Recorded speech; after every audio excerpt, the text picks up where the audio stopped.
So this story starts with a ragtag bunch of misfits by the name of the Dungeon of Doom, whose sole purpose was to eliminate Hulk Hogan and wipe out Hulkamania. One such member of the Dungeon Clique went by the name of the Giant. Why was he called that? He was bigger than everyone else. So one day, Hogan is hanging outside with a bunch of fans, just chilling out, maxing, relaxing, all cool, when the Giant, who was up to no good, runs over Hogan's cherished Harley-Davidson motorcycle with a monster truck.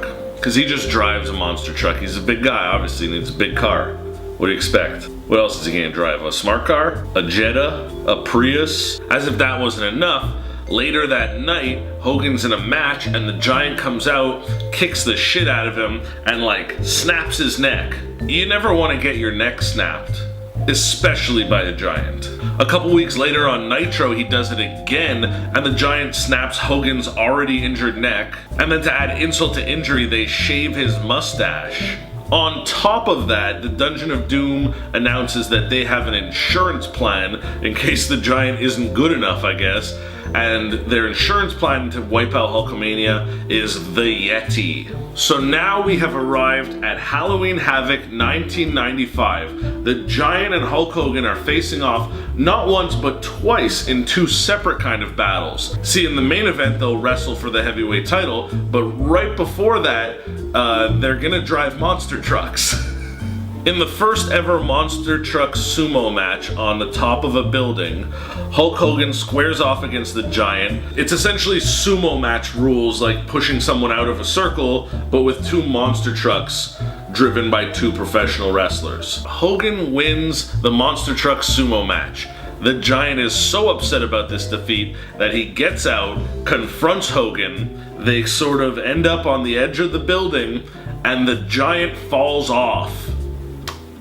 Keep in mind, this is a 5-story building, meaning certain death. At one point, one of the commentators says, "I don't know if we're even gonna have a heavyweight title match tonight." Of course not. Did you not just see what happened? You're questioning if the title match is still about to happen? A man just died. So Hulk Hogan comes out, he gets on the microphone, and he says something terrible just happened, the match isn't gonna happen, yada yada yada.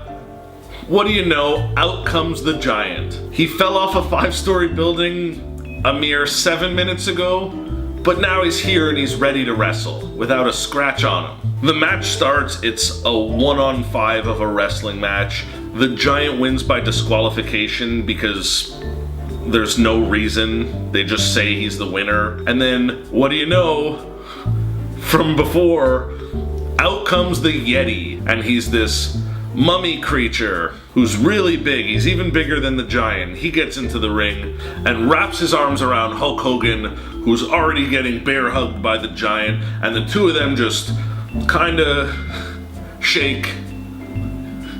I was gonna say squeeze, but by no means does it look like a squeeze. It's really just a shake. And then Jimmy Hart becomes a bad guy, and I think Lex Luger does too. Very few things get explained properly. All we know is that the Giant fell off a building and was fine.